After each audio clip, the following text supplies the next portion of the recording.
He'd rested his head against the wall just long enough for his ball sack to stick to the ice. Hello, welcome to the podcast. This is Not For Radio. We are your hosts, Dunc and Hi, Jay Reeve. Caution, this podcast will contain some swearing. Boy, there is a lot to get to. Yeah, we actually have a classic Builder's Classic yarn that pops up at the very end of the piece, which is from an industry that we're not actually allowed to get stories from. So that's a masterclass on how to find the grey area and really sprint through it. That actually happens twice, because there's Jeff, who works in upper management, that has managed to get the anonymous staff survey comments that were now not so anonymous because we're reading them out. Obviously not with their names, but that's a good one too. And some great chat from an amazing young lady on the sniper line who is it's a real great way of levelling yourself and going, man, some people are actually in a much more tricky situation than I am currently, and they've still got a fucking smile on their face and can still find the funny in it. What a refreshing cup of Not For Radio with Jay and Dunc. Not For Radio is brought to you by Classic Builders. They're in the business of turning one day we should build into holy shit, we have the keys. Attention, snipers! Gear up and hold your positions. It's time to load up some war stories. Your tales from the front line, brought to life. Prepare to fire. I think you can go first.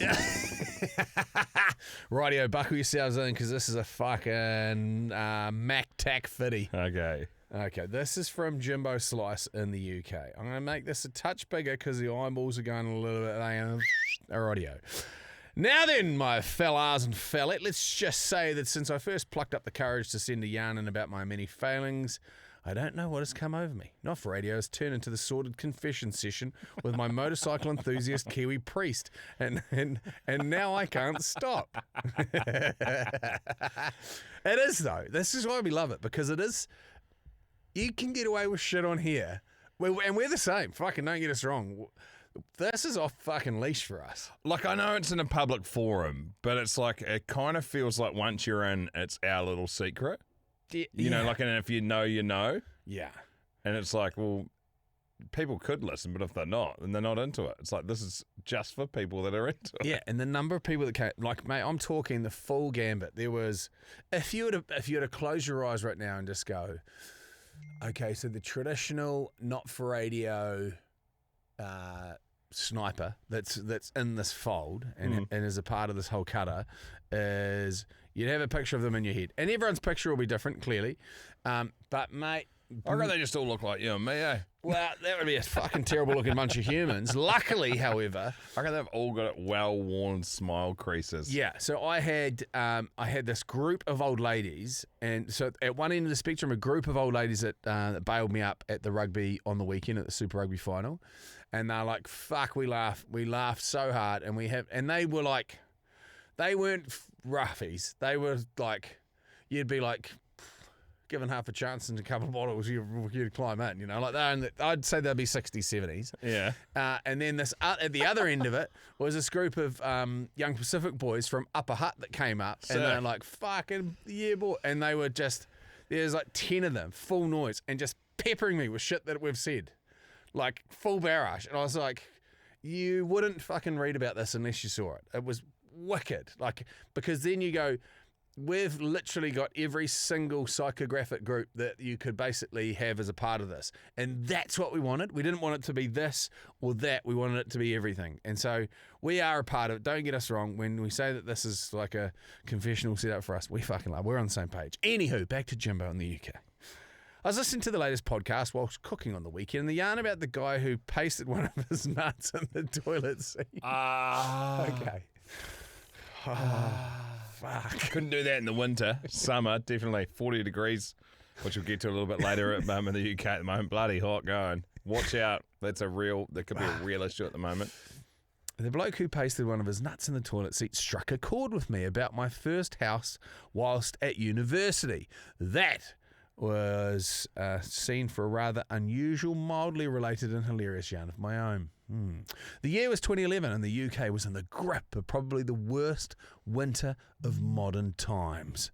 I remember the overnight temperature dropping to -10 or sometimes even worse. It was also the year that me and 4 friends moved into our first rented house in our second year of university. Can we just appreciate the fact that means that in the UK, the temperature can vary by 50 degrees throughout the year? Go Vegas. Vegas is like a 7-degree variation.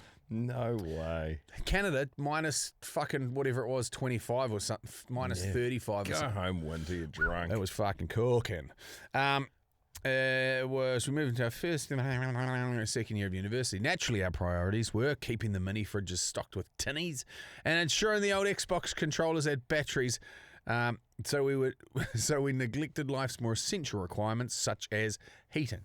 Unfortunately, when the winter really struck and we resorted to turning the radiators on, we discovered that they were so old and fucked that they provided less warmth than the Xbox controllers. So the house was stuck without heating in an icy winter storm that lasted weeks. It was so cold that our food was freezing in the cupboards. Oh. I nearly took my fucking eye out trying to stab a jacket potato with a knife before cooking to realise it was frozen solid and acted more like a piece of flint. Whew. The gravity of the situation dawned on me when, after a night out and taking every substance available to raise my body temperature and consuming some suspicious takeaway mystery meat on the way home, I was awoken by the unmistakable sensation from within my core that I was about to shit my pants. I got up and ran to the toilet, shivering away as I didn't have time to put a hoodie on, but thankfully made it safely. Unfortunately, though, rather than the usual splash that accompanied it, there was more of a thud and squelch noise. Upon looking between my legs, I was horrified to see that the toilet water had fucking frozen. What in the fuck do you even do in this situation? Can't flush it away, so I did the best thing in that situation and left it to melt through the ice and worry about it in the morning. Now, this is where the story takes a slight detour, but you'll understand the link. One of my housemates, let's call him Jez because that's his fucking name, had a party trick related to a certain oversized appendage. Unfortunately for Jez, it wasn't his cock. Instead, it was his bollocks. He had the biggest, and I state, the biggest balls ever attached to a human being. And his party trick was to stretch them up between his legs and cover his asshole. Honestly, if you made the misfortune of having a meaningful one-night relationship and being bent over by old mate Jez, you'd wake up with fucking bruised hamstrings. Bruised chin. Just bad, just a fucking folded in esophagus. Anyway, the day after I'd attempt to defrost the upstairs toilet with my own shit, we were all monging in our rooms, feeling like death when there was a scream coming from downstairs. It was proper blood-curdling, panic-stricken scream. So we all sprinted downstairs thinking we'd been broken into or something. Turned out to be a lot funnier than a home invasion. We got downstairs to hear the screams coming from the downstairs bathroom, and Jez was desperately crying for help. Never did I expect to see what we did when I opened the door. Turns out that, unsurprisingly, due to the cold, the downstairs toilet water had frozen solid too, albeit slightly higher up the bowl, because obviously when things freeze, the fucking water level raises. Unfortunately, due to Jez's stupidly oversized, stretchy fucking bollocks, his sack had made contact with the frozen water and he was dying from alcohol poisoning, probably still a bit drunk, and he'd rested his head against the wall just long enough for his ball sack to stick to the ice. We couldn't help but roll around laughing, and if there was ever a cure for the worst hangover, seeing your equally suffering mate with his nuts freezed to the toilet water was a worthy contender and made us instantly forget our troubles. In an attempt to help him, we threw a cup of water over the ice. However,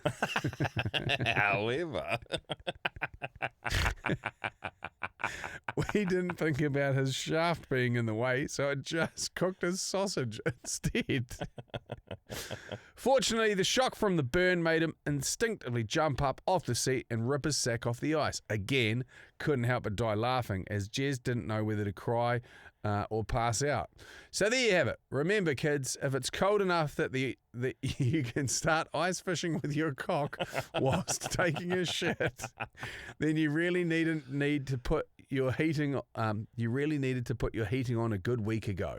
Much love as always. Absolutely obsessed with Not For Radio, and hope this gave you guys a giggle. Go well, go long, and up the motherfucking wires. Cheers, Jimbo in the UK. What a king. Fuck, that's amazing, eh? Imagine that. The thing is, like with the large scrote, like once that hits the ice, then your scrote will start getting cold and it'll start to want to naturally retract. So it's like naturally trying to do a slow peel off the ice, which would hurt in itself. Would you rather have an abnormally large-sized cock with smaller nuts, or an abnormally large-sized set of nuts with a normal cock? Because if, say for example, if you're running like that as a fucking full warhammer, like from elbow to, what are you going, Tom? Are you going big pipe, or are you going? Because then you look like you're on the roids, like you've just got a huge pipe and tiny little mincy nuts. I think you're going big nuts. I reckon you got to go big pipe though, because that'd be a fucking pain. Like that's just a bigger target, you know. Oh yeah. Yeah. I think I'm going to go big nuts, eh? Well, you want to look like a fucking prize ram at a A&P show. What about the thing with the big nuts, though, is the sack looks like an empty Swiss ball. Like 2 fucking wine casks with a tennis ball in each one. Or the episode of South Park where they've got their nuts in fucking wheelbarrows and they're driving them around. The first time you see elephantitis of the nuts, eh? Oh, mate. Was it on rotten.com? Yeah. That website? There was a surfing cartoon called Gonad Man, which was basically about this guy that was shipwrecked with a massive set of nuts, and he'd wear like this bondage suit, but he was always like a hell charger. Anyone in the surfing community that knows about this would know. But apparently, we're talking to a lad that's in the know from the guy that we used to make the cartoons. Is that it was a mate of his who was into real crook shit. Similarly, he was into bondage and stuff, but he would always get invited around to these, because he had a decent pipe on him, get invited around to these older, richer people's houses. And as a result of that, he effectively got what I got, but in both nuts. And so he got this massive infection which swelled his nuts up. They were fucking huge, like 2 rugby balls, he reckons. And that's why he was called Gonad Man. And that's because I was like, why they put him in bondage shit when he's surfing? It's because he was a freaky fucker that would go around banging all these old people. That's one of the great in-jokes for the people that knew, eh? That'd be hilarious every time that comes out. Every new magazine, you're like, what's Derek been up to? Amazing. Very good. This is Not For Radio, with your hosts, we'll call them Jay and Dunc, because that's their fucking name. Right, this one here from Jeff Wearing. How are snipers? A question off the back of a recent thought.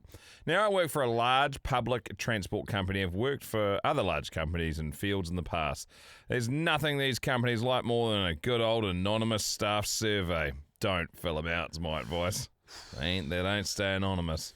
As someone who has had managers in the past actively fabricate stuff just to get something against me, I've grown an attitude of push me and I'll push back, also known as the fuck around and find out.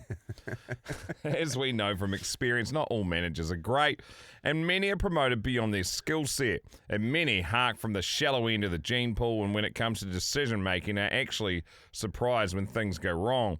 As a result, the comments on these staff surveys by those who actually do the work are often amusing and accurate. These are some of my favourites. Not all of them are mine. It's 2023. COVID was 3 years ago. I farted earlier and nearly followed through, but I'm not blaming the curry I had last month. Stop blaming COVID for everything.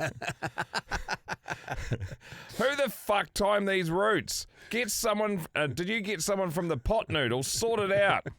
I'm fed up with being screwed so much, I'm seriously considering getting tested for STIs. I feel about as appreciated as a butt plug in an all-male prison shower block and as needed as a cactus at a dildo shop. I'm getting fed up with being screwed so much, it's not ended in an orgasm. And it's not ended in an orgasm. I'm wondering who makes up these fuckwit rules.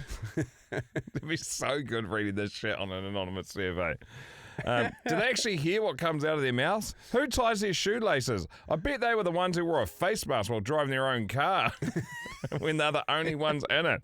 I expect they wore contraception whilst masturbating so they didn't get an STI. Who put this donkey in charge? I wouldn't trust him with an erection in a brothel. He'd most likely run into a wall and break his nose first. Somebody pass him some fucking crayons. Maybe we can keep him busy whilst the grown-ups sort this shit show out. It still blows my mind. Because obviously you don't think about these things. How long ago was COVID? Fuck, it was ages ago. Wait, 21, 22? Something? No, it was 23? No, it was 2019. Was it? Because I remember I got that hoodie that said "fuck 2020." Yes. So it's 2020 into 2019, something like that. Yeah. And then I used to wear the "fuck 2020" hoodie around the office, which is pretty rogue, but no one could really argue it because everyone sort of felt like that. Everyone felt it. I reached into. I had. Then they put me on as the cover photo of a fucking Christchurch criminals page. They're like, that's Dunc from the Rock. I don't know if you appreciate being on a Christchurch criminals page. Yeah, they got their own Facebook page. Yeah. Crime Church. I was reaching into a jacket. The weather was fucking inclement over the weekend, to say the least. So I grabbed this jacket I hadn't worn for fucking ages and put my hands into the pocket. And in each pocket, there's a face mask in each one. And I pulled it out like relics, like, I don't know, like fucking bringing out I don't know, fucking the stilts of a person that used to light street lamps, you know, like I was like, fucking hell. And I remember so shit, wasn't it? I just remember I was reading this thing, and that was the start of this kind of joke. It's like, one day you'll reach into a pocket and pull out a face mask and laugh to yourself as you drive your Mad Max truck through a pile of zombies on the way to pay $96 for a fucking roll of shit paper. Full Mad Max. Yeah, it was good. I'll just wrap this one up. Anyhow, time to open the floor and see what the snipers have to add to this one. In the meantime, big shout out to Jay and Dunc. I discovered your Poddy a few weeks after my dad passed 3 years ago, and it's helped me through a very dark time. One day, when the finances allow, I'm calling dibs on an NFR cap. In the meantime, do your worst, snipers. So if you want to jump in on that, that's in the Snipers Nightmare Facebook group, which, by the way, I was clearing some because Benny Boy's back in hospital. Well, yeah, he's in and out. It's ridiculous, but yeah, I was clearing some of the requests for the page, which you have to answer the questions and stuff. Crazy how many of you are Sniper Elite and are only just jumping on now, being like, oh, I'm Sniper Elite, have been for the last 2 years, and now you're jumping on the page? Yeah. Like, that's the fucking best page. We say that so often. That's literally meeting someone, having sex at the table, and then waiting until you hop into the car afterwards to give them a kiss on a date. Get in there. Snipers Nightmare on Facebook group. Not accepting people that have been invited from people within the group anymore. You've got to request yourself and answer the questions just because... The numbers are out the fucking gate. There's like fucking 4,000 posts pending. Now it's starting to fritter out because I can't clear them quick enough. So if your posts also don't go up, that's why, because there's that many. But get amongst, because there's just so much good stuff on It's just a great bunch. Like, it's become, I don't know, I wouldn't call it like Sims, but, you know, like it's its own village of people. It's an international collective of epic humans. It's like the fucking coolest country club that you could be a part of without having to really pay. Oh, and also as well, we mentioned it earlier in the week, but there is a bunch of people that have started chatting about the stone skimming in Auburn, Scotland later in the year, and people booking accommodation, and it sounds like there's going to be a fair few snipers that turn up. And we're planning, I mean, if you're Sniper Elite, you'll hear the timings because we've already chatted about sort of what we've penciled in. But I think we're going to be going on the train from London to Liverpool and then Liverpool through to Glasgow as well. Yeah, steam train. Which we've found out. Thank you. Lots of people have messaged us. We can drink the entire time. There's toilets. They are a bit stinky, and you're not supposed to drink on the quiet cabins. And they've got bars on board. Have they got quiet cabins and rowdy cabins? Yeah, that's quite cool. Yeah, which is As they should do. Fucking A. I've got a real long sniper line here, which is pretty rogue. It's going to be the longest one we've ever played. It's 5 minutes 16. I'm up for it. Let's go. Yeah. Where are they from? Fuck knows. We're about to find out. It's Megan. How are fellas? Jesus Christ, that does not sound good in my accent, does it? It sounds fucking great. God. Anyway, this is Megan from the north of England, and I'm just listening to yesterday's episode of The Cheeky Chimp's Finger, and up to the hemorrhoid story and Benny Boy's experience with such, and I just thought to send in my little yarn about said experience. So the scene is 2020. I had just turned 18 a few days prior. I'd just come out of hospital after a 5-month inpatient stint in the height of 2020. COVID. Yes, it was insane. That's a whole other long yarn in itself. And at this point, I will be bedbound for about a year. I have several disabilities, several chronic illnesses, and I'm paralysed from roughly the chest down. And at the time, I wasn't living in a place where it was very accessible, so I couldn't get to the toilet or the bathroom. So I was bound to my bedroom for nearly a year. I had a commode in the bedroom, bed washes. It was fucking shite, to be quite honest. But we repress the trauma in this house. Go you. So I was on all sorts of kind of opioids and things, going through codeine and tramadol and constant bouts of oromorph. And as that does, it leads to quite bad constipation, having nearly gone a month without having a shit. Fuck. That could be a Had record. a shit for nearly a month. And the only thing coming out of me was blood, which my doctors were increasingly worrying about the longer it went on. Went through different kinds of laxatives, now it was working. And eventually, I don't know whether you've ever had something called, it's probably a different brand all over the world, but in England it's called Laxido. And you can get it in different flavours, but the one that I was prescribed was orange flavour. It does not taste like fucking orange. And 6 years later, after having many rounds of this thing, I have kind of like a Vietnam PTSD flashback reaction to it. My throat seizes and it's like, you are not fucking swallowing this thing because it's rank. But I had to take 8 sachets a day for a week, and that kind of did the job. However, there was so much blood, it was roughly about a litre, so I had to go to hospital. And they were like, holy shit, you don't have hemorrhoids though. I was like, it's fucking impossible though, isn't it? No, you don't. So they had to do ultrasound and scans, and I had something called internal hemorrhoids, which is apparently a fucking thing. I quickly learned. Internal hemorrhoids bleed like a fucking bitch, because unlike regular hemorrhoids where you can, classic donut pillow, rest in, not straining, you can't do shit all about it. And because I am paralysed from the waist down, I have no what you would call chocolate starfish control. So I wasn't in control of, not straining things. My body was just doing that naturally, and because there was so much pressure, because I was so constipated, it just kind of kept getting worse and worse and worse. And then so many laxatives that it led to chronic diarrhea, which was not fun, having diarrhea 15 to 16 times a day. The only plus about being paralysed is that I could not feel my arsehole, so wasn't getting, friction burn, which is a plus, which I'm always thankful for. But during the time where I was declogged after that rather rough patch, I did not have access to a flushing plumbing service. I had a commode in my bedroom, and I lived with my family. Oh, man. Let's just say I was not the most popular person in the house during those few weeks. My mother learned things about me that she never wanted to, like the smelling of the contents of my bowels. Wasn't pleasant. Still funny though. It's still funny, though. So, yeah, that was... It took about a year, 18 months for them to fully disappear. Apparently. That's what they said.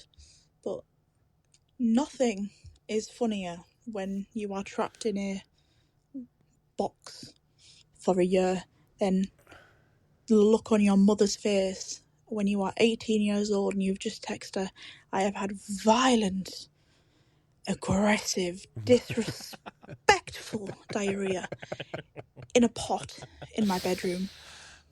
Please come and remove it and clean it before it drops from being so heavy onto the nice cream carpet. So please come clean it. She was a little bit distant with me those next few months. There was no bigger champion for my recovery than her. Oh, she's had to deal with some things over the years. Fucking hell, I've got some right war stories, but up the wires. Cheerio.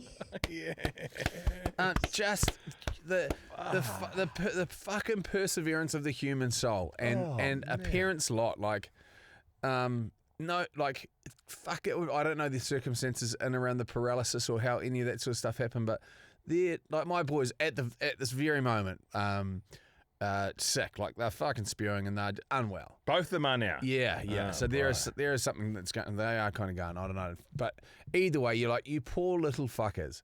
And that's just them being sick. And I know that by this weekend that they'll be fine. I think it's kind of a bit of a bug that's going around, but there's nothing worse than seeing your kids just buckled, let alone in that sort of position. And then it's not, particularly when it's not their fault. Like, it's not, I'm assuming, not her fault. It's not like she did something reckless to put herself into that situation.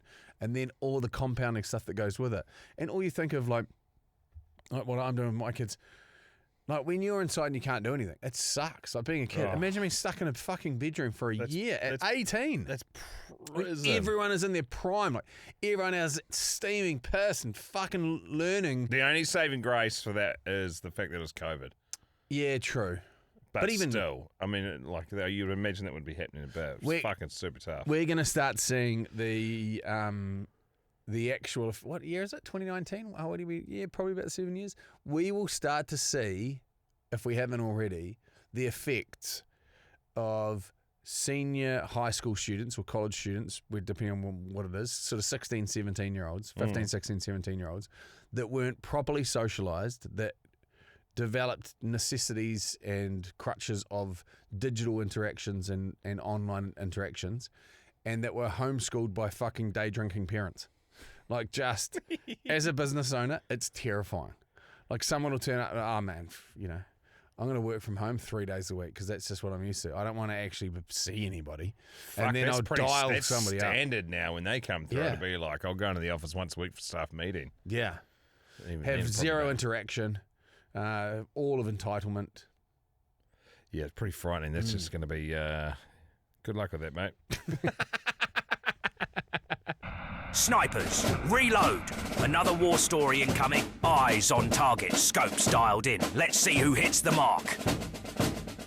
He twisted it, heard a blood-curdling scream and said, well, too late to bag out now. Let's get into it. Is this the classic builder's classic yarn? It's got all the hallmarks of it. Okay, well, it might be. We'll make the call at the end. Okay, here we go. Let's just park this one up. G'day, fellow degenerates. Long-time sniper and absolutely love what you guys do. Please keep this anonymous to protect those currently employed by this department. I work in corrections in Queensland and have done for over 35 years.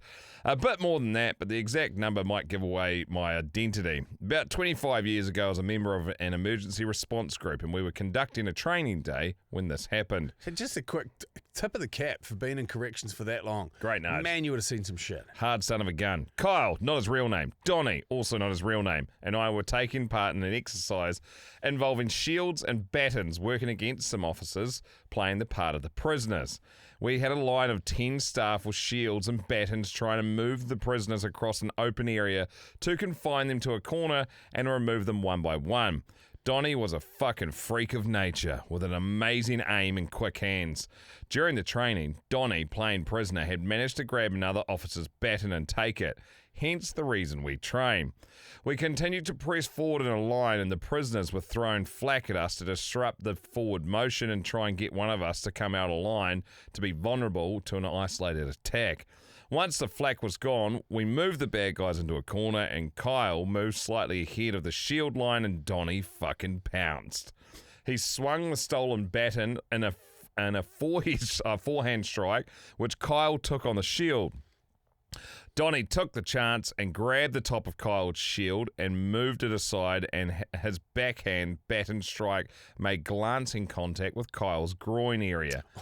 Not a full shot, just a glancing blow. Kyle dropped like he had been fucking shot. Wow. The exercise was stopped and Kyle was helped to a chair and we grabbed some ice and left him to recover. 10 minutes later, Kyle said he was no better and that his nuts seemed to be swelling. Being only fair, Donnie took him to the hospital. The doctor took one look after hearing the story, confirmed the swelling, which is now the size of a grapefruit, and his nut was actually pulsing. You could see it with the naked eye. Oh, is it twisty? Dunno. They put him in a bed in a shared room in A&E, and the doctors told the nurse, I'm going to need that area locally anaesthetized as one testicle has rotated. Torsion of the testy. Fuck that. And it is allowing blood in, but not out of the area. If it isn't rectified soon, there could be some permanent damage. The doctor left, and so did the nurse. Kyle tried to relax, but it wasn't easy. About 10 minutes later, the doctor rushed in, grabbed some gloves, and said, right, let's get this done. Kyle didn't get a chance to argue as the doctor grabbed the offending gonad and twisted it in a 50-50 choice of direction. I was going to say, how do you know which way to go? Fuck. Just as the nurse entered the room with a syringe of anesthetic, Kyle screamed to the ceilings. So the doctor's gone before. He thought we were good to go. Not good to go. Not good to go. The doctor looked at the nurse, looked at the syringe, and said, well, too late to back out now. The twisting was in the correct direction, and almost immediately the swelling started to reduce. No lasting issues that Kyle has shared with the group. Cheers, legends. Another story from work soon. I love those. That is... We're going to go classic. That's a classic yarn. Classic yarn. This is the Classic Builders Classic Yarn. Thanks, Classic Builders. I mean, that's what it's all about. I've been wanting some more corrections yarns because they are just the best. And you normally have to wait until you're out, unless you do what he did, which is very well done. And that is a masterclass on how you get away with sharing stories from places where you're not supposed to share them. It really is. So if you're in one of those workforces and you're like, fuck, the boys would love it, you can do it.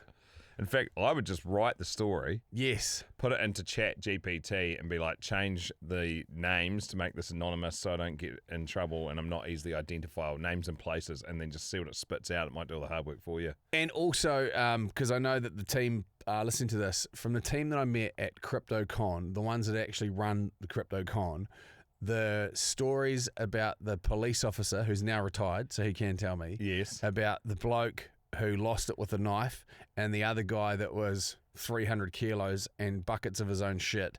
Please get those stories in. Get righty. They are out. I sat there and just about spewed where I stood. Rightio, that'll do for today. A happy Thursday to you. Hopefully your day's going all good. We'll be back tomorrow with another Not For Radio. Go well, go long. Well, otherwise, mate. Shake it once, that's fine. Shake it twice, that's okay. Shake it 3 times and you're Jay and Dunc on Not For Radio. This episode brought to you by Classic Builders. They've got 30 plus years of building homes here with house and land packages for the simple route, or design and build if you've got specific ideas. Classic Builders, approachable, Kiwi airs, and actually used to people asking dumb questions, so we would be absolutely fine. They're about to cop some dumb questions from me, so buckle in, T. Thank you very much. You've been listening to Jay and Dunc's Not For Radio podcast. Thanks for listening. I hope to see you soon.